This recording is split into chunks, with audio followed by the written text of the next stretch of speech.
Alright, don't lie. Okay, you clicked on this video because you agree. And that is that you are addicted to being sad. Oh my gosh. That sounded so stupid, but it's true. It's true. You are addicted to being sad. And honestly, so am I. I started to realize it when I deleted TikTok. Okay, and it just took me now into real. I mean, I deleted TikTok like long ago, but then I re-downloaded it again, and then I was like, oh my gosh, like it feels good being back on this app. Okay, I mean, I deleted it again. Like I don't have the app anymore, but when I when I downloaded it and I'm scrolling through, I remembered why I like this app so much. It's because everybody is also as sad as me. Okay, think you see a bunch of sad edits. Everybody's heartbroken. Everybody's reminiscing. Everybody's nostalgic. Everybody's looking in the past. Everybody is in their fields right now. Okay, I mean not everybody, but all the videos that I see. Okay, and when you feel sad, genuinely, it feels pretty good. You know, like I'm not gonna sit here and say that I love being sad. Okay, because that's and that's coherently not true. I don't even think I use coherently properly, but whatever. Trying to sound sophisticated. But when I'm watching a bunch of these videos, especially the I don't know, I forgot her name. It's like Byul Talk. Like it's some Korean like Korean TikToker. She's on YouTube too. I follow her, but she's like a narrator and she says a bunch of stuff and Uh, it generally makes me sad, but in a good way, right? It's like, it's the feeling of melancholy that It's that feeling is because the thing is, the feeling is such an intense feeling. It's like a drug, okay? Like happy, like I don't know what it is about being sad, but being sad is such a good emotion. That's why a lot of people who are happy listen to sad music. For some reason, everybody just wants to be sad, and don't get me wrong, like I do too. Okay, we all do it. We all do it. We are in a very in our feels type of time in our life right now. But I kind of want to talk about why we are sad. I think it's because our lives are simply boring. You know, the grind is boring. Staying consistent at things is somewhat boring. Okay, and you're seeing everyone out there enjoying their lives, all being happy. Okay, and you are wishing that you were them, because the truth is that you are not necessarily. Because here's the thing, it's not that you're not happy. Okay, you're just not. Like the thing is, like I'm only saying this from my experience, but I just think that the reason why we seek sadness is because we're just not happy. And I'm not saying like we're dreadful, or like we're dreading life, like we hate life, like our lives suck. Like I'm not saying that. It's just we're here. Happiness, like feeling happy, is like this high of a feeling. Okay, if we can't have that, we might as well just stoop a little bit lower. And this is where sadness is. And it's so easy to feel sad, because all you have to do is just watch one TikTok, and boom, like you already feel sad. Like I don't know what it is. Like I mean I wouldn't say I'm addicted. Okay, I am addicted to it.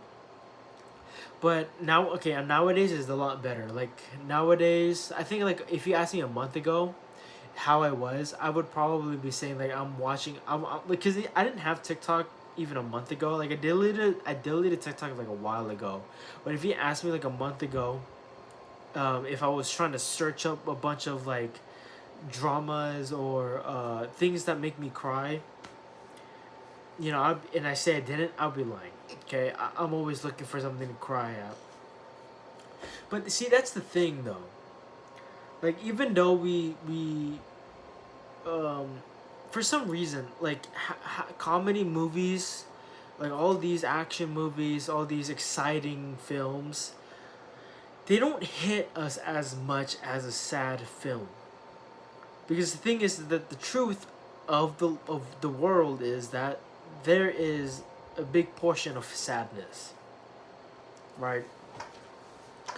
And that doesn't really explain why we're addicted to sadness. I just want to say in regards to this, but like when we watch like sad movies, like one example like is Her, or you watch a couple of dramas like 20th Century Girl, or another drama like what's another drama? Uh, it was like 18 times 2 days or something like that, or Drawing Closer to You, like stuff like that. And there was another drama, When Life Gives You Tangerine. That was a good one. Like, and We Were Us, like Once We Were Us or something, like those. And what's another one? Your Lie in April. Like, see, the thing is that when we watch those types of animes or dramas or shows, movies, etc., like any sorts of things that we want to watch, sad music, you know, stuff like that, it gives us a very deep feeling that I don't think happiness or anger could ever reach. It hits us very deeply. And you know, because that's the thing that people might disagree with, but one of the best things about being a human being is that you get to feel such intense emotions. And happiness is like surface level type. Like there's layers of emotions, and sadness is the deepest, in my opinion. Like sadness is one of the most authentic, most real types of emotions that no one can really fake. You can fake happiness, you can fake anger, okay? Like sometimes happiness is like a chuckle. Like it's something as simple as like anger is like it just feels like those types of emotions are not as significant as sadness.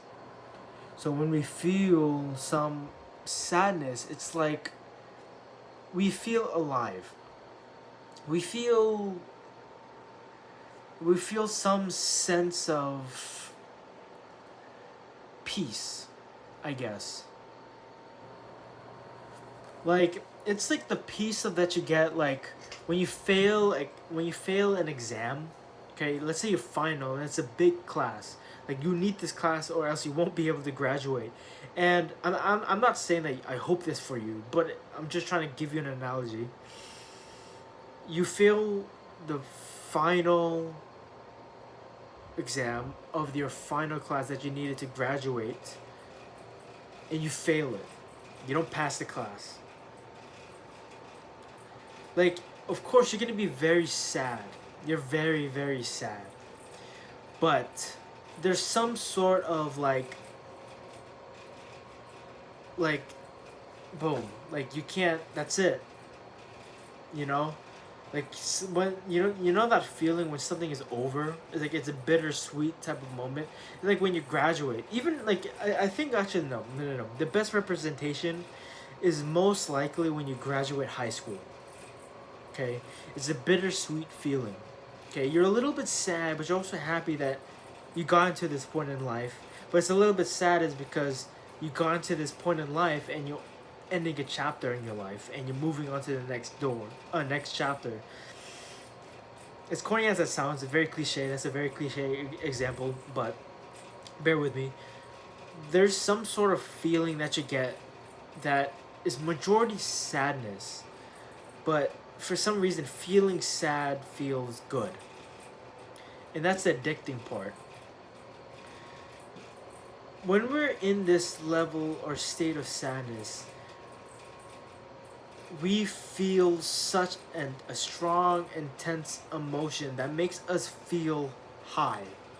Like, I'm not talking about like drugged up high, but like we feel like we are on the top of our lives. You know, like it's a very bittersweet feeling. And we look into videos like melancholic, narratives or narrations or we watch a bunch of cinematography where they're talking about how nostalgic life is or something like that, or somebody's talking about their life. You know those types of videos, and you resonate with it, and you feel sad, like someone's talking about their heartbreak, or someone's talking about, breaking up with somebody, love, etc., all those types of, plethora of sadness, and you feed off of it. You feed off from it. And when you feed off from it, you get that sad feeling that makes you feel alive, or makes you feel like you just want to feel something, because for some reason you feel so empty for so long. No happiness, no anger, no nothing. Literally your life is just, you're just a bum. Okay, I'm just a bum. Like you're literally just grinding. Okay, you're going to work, earning some money, going to school, getting a job, trying to get up there in life, trying to look good physique wise, right? All these things are always good, but they're boring. Okay, the grind, self improvement, all these things, they're not entertaining. They're very boring. So you look for something that gives you a guaranteed feeling, and that feeling is sadness. I mean, that feeling is from sadness. Like, I'll admit it, it is very addicting to feel sad. And it's nice once in a while to feel sad. I don't think any of us should ever like suppress sadness if we're feeling sad. But literally looking for reasons to feel sad is always a bad thing. Okay? Emotions are not something that you should be looking for. Emotions are literally something that tells you how to be a human being. Like emotions are not necessarily, like, emotions are literally just to tell you, you know, what is happening. You know, like there's no, like, you should just let emotions just run through you. Control what you do. Control your actions. Okay. Don't ever. I don't. I don't think anybody should ever suppress like their anger, happiness, sadness, any anxiety. Like all these emotions, all these feelings, all these anything that you're feeling. I truly don't think that anyone should ever suppress them. But you have to understand how to utilize them, and control how you act. If you're sad, don't just go ahead and like you should feel sad. Okay, you should you should feel sad, but don't go ahead and like, I don't know, do something heinous or something crazy. Okay, God forbid anything happens to you. Like anyone who's watching this, I hope not. I hope you have a very fulfilling and good life. But like, you know what I mean. Like emotions are. You shouldn't look for emotions. You shouldn't look for happiness. You shouldn't look for all of these things in life, because truly, stuff like this are not things that you should necessarily look for. But this should just be something that you just stumble upon on a random Friday or a random night. You know, like like what was that other drama that I watched? We Are All Trying Here. The older brother of I forgot. I keep forgetting the names. I haven't. I finished that drama a while ago, but I forget everyone's names. Hong Dong Min. Hwang Dong Min. His brother. I forgot his name. I forgot his brother, but he was saying like the human being. Just be. Just be. So that was kind of corny, but it's true. I think it's just corny because it's coming from me and from my tone. Because truly, I don't think I have a very, very sophisticated tone. But you get the picture. You get the message that I'm trying to emphasize here. But that's the thing. That's the message. That's what I'm trying to give. But we're all addicted to feeling something, and I think that's why people take substances.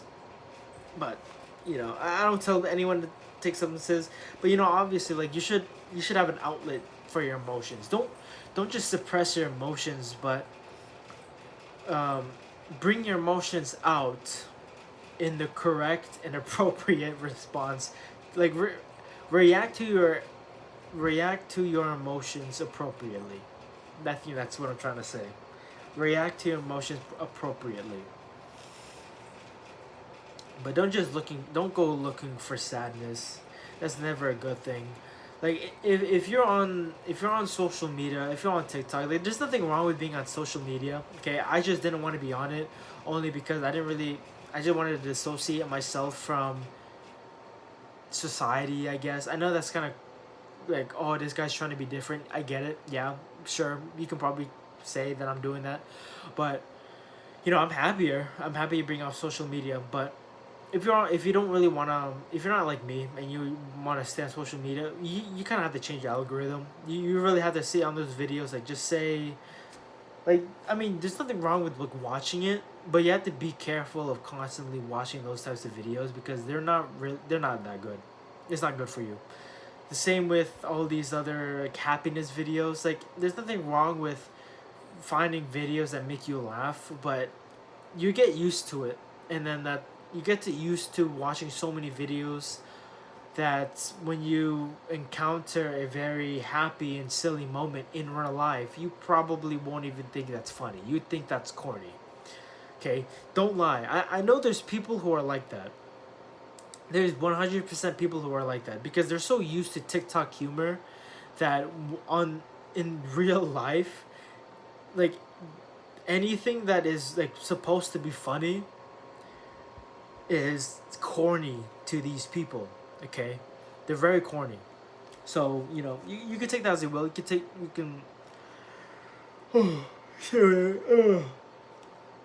Sorry, it's a little late, but you get the message. You get what I'm trying to say. And I know that this is literally how I usually talk. Usually, but that's the message. That's what I'm trying to say. So, peace.